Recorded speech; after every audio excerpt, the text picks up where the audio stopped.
50-30 సంవత్సరాల సుదీర్ఘ పోరాట తర్వాత నేను బీఆర్ఎస్ఆ టీఆర్ఎస్ఆ ఆ నాయకులకు మా మీద ఏమాత్రం గౌరవం ఉన్నా పోయి మీరు సీట్లో కూర్చోవాలి, లేదా మీకు ఊళ్ళలో సాగు తెప్పబడతా జాగ్రత్త.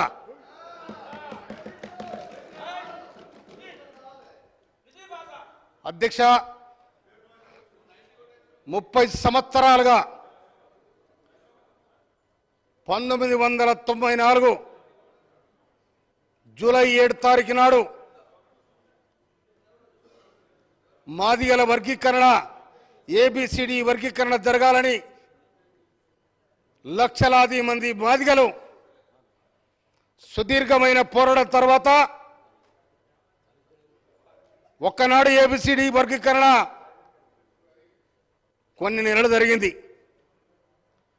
ఆ తర్వాత దాన్ని రకరకాల విధానాలుగా ఆపేయడం జరిగింది. అయినా కూడా పోరాటాన్ని ఆపకుండా ఎంతోమంది కార్యకర్తలు బలిదానమైనరు. దాదాపు 17 మంది మాదిగా యువకులు బలిదానమైనరు.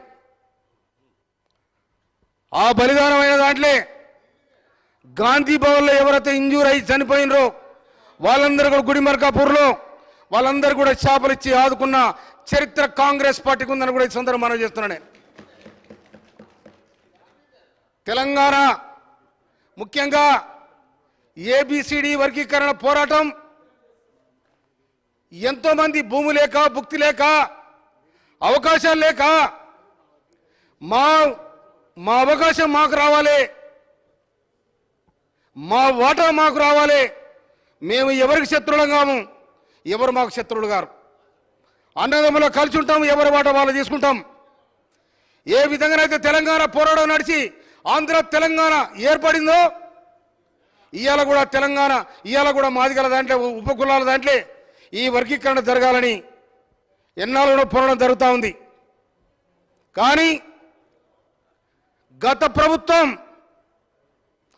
ప్రభుత్వం తెలంగాణ ఉద్యమానికి ముందున్న దప్పు సంకకేసుకొని చిటికేసి దరువేసి తెలంగాణ ఉద్యమాన్ని ముందు నడిపిన మాదిగలను ఎక్కడ పట్టించుకోలే.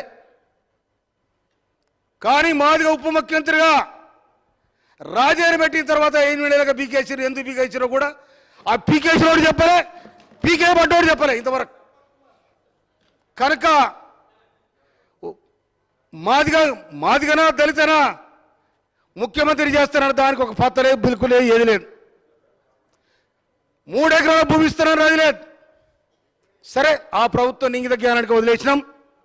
మాదిగల కోపం వచ్చింది, ఓట్లు వేసారు, మేము అక్కడ కూర్చొని పెట్టి మేము ఇక్కడ వచ్చినాం.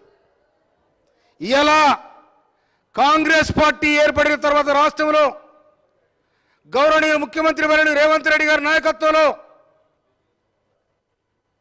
ఏబిసిడి వర్గీకరణ సాగుతున్న ప్రయత్నంలో భాగంగా గౌరవనీయ ముఖ్యమంత్రి గారు మాకు మాదిగల ఎమ్మెల్యేలను పిలిచి మీరందరూ జస్టిస్ సువర్శన్ రెడ్డి దగ్గర బొమ్మని డాక్టర్ రాజ్ నరసింహ గారి ఆధ్వర్యంలో మాకు పంపిస్తే సువర్శన్ రెడ్డి గారితో దాదాపు 3 గంటలు కూర్చొని ఏబిసిడి వర్గీకరణ ఏ విధంగా జరగాలి, ఎందుకు ఇది పెండింగ్ పడతా ఉంది, దీనికి ఎక్కడో ఒక దగ్గర పరిష్కారం జరపాలని కూడా వారు సూచించడం జరిగింది. ఆ క్రమంలోనే మేమందరం కూడా ఢిల్లీకి పోయి రాజ్ నరసింహ గారి ఆధ్వర్యంలో అక్కడ అడ్వకేట్ జనరల్ కూడా తీసుకుపోయి సుప్రీంకోర్టులో వాదించడానికి బలమైన అడ్వకేట్లు కూడా నియమించడం జరిగింది. ఇవాళ 30 సంవత్సరాల చరిత్రలో ఇదొక సువర్ణాధ్యాయం. ఎందుకంటే మాదిగలు అనేవాళ్ళు ఊరుకు దూరాన వెలివేయబడి ఈ సమాజానికి సేవ చేసి కష్టం చేసిన కష్టజీవులే వాళ్ళు. ఆ కష్టజీవుల తరపున కొట్లాడిన కాంగ్రెస్ పార్టీ ఇవాళ 1974లో కాంగ్రెస్ పార్టీ దళిత గిరిజనులను హరిజనులను దగ్గర తీసుకొని చేరదీసిన పార్టీ ఇవాళ కూడా ఏబిసిడి వర్గీకరణ గౌరవనీయ ముఖ్యమంత్రి రేవంత్ రెడ్డి గారు ఇంట్రెస్ట్ తీసుకొని వారు శ్రద్ధ తీసుకొని ఇవాళ రాజనరసింహ గారి ఆధ్వర్యంలో ఇవాళ సుప్రీంకోర్టులో చర్చ చేయడానికి, దాన్ని డిస్కస్ చేయడానికి బలమైన నినాదం వినిపించి ఇవాళ సుప్రీంకోర్టులో ఈ కేసు గెలిచినందుకు ఆ సుప్రీంకోర్టుకు నేను హృదయపూర్వక ధన్యవాదాలు తెలియజేస్తా ఉన్నాను. కేంద్ర ప్రభుత్వానికి కూడా నేను హృదయపూర్వక ధన్యవాదాలు తెలియజేస్తా ఉన్నాను.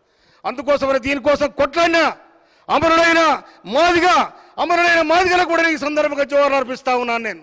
అందుకోసం చిరకాల ఆకాంక్ష ఏదైతుందో నెరవేరినందుకు దానికి సహకరించిన మా ముఖ్యమంత్రి, మా రాష్ట్ర ప్రభుత్వానికి, మంత్రివర్గానికి అందరూ కూడా హృదయపూర్వక ధన్యవాదాలు తెలియజేస్తూ శుభాకాంక్షలు తెలియజేస్తూ ఏబిసిడి వర్గీకరణ ఎప్పుడైతే కాంగ్రెస్ పార్టీ చేసిందో, కాంగ్రెస్ పార్టీ మద్దతు ఇచ్చిందో మాదిగలందరూ కూడా ఈ నా నిరోధంతో మాదిగలందరూ కూడా ఒక బోజా ఈ కాంగ్రెస్ పార్టీకి అండగా నిలవాలని చెప్పి మనవి చేస్తూ ఈ సందర్భంగా ఈ అవకాశం ఇచ్చినందుకు మీ అందరికీ కూడా ధన్యవాదాలు తెలియజేసి ముగిస్తున్నాను. Thank you.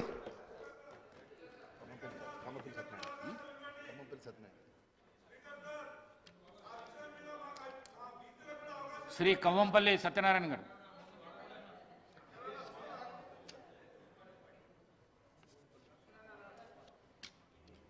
మైక్ ఆన్ గారు. ధన్యవాదాలు అధ్యక్ష. ఒక చరిత్రాత్మకమైన సుప్రీంకోర్టు తీర్పుకు ఈరోజు అందరూ కూడా సంతోషంగా సంబరాలు జరుపుకుంటే, ముఖ్యంగా నేను మా అక్కలకు కూడా విజ్ఞప్తి చేస్తా ఉన్నా, మీరు కూడా కూర్చోండి. మాదిగలకు వచ్చిన విజయం ఇది సుప్రీంకోర్టు ద్వారా ప్రాప్తించింది. రెండవది దొర అహంకారం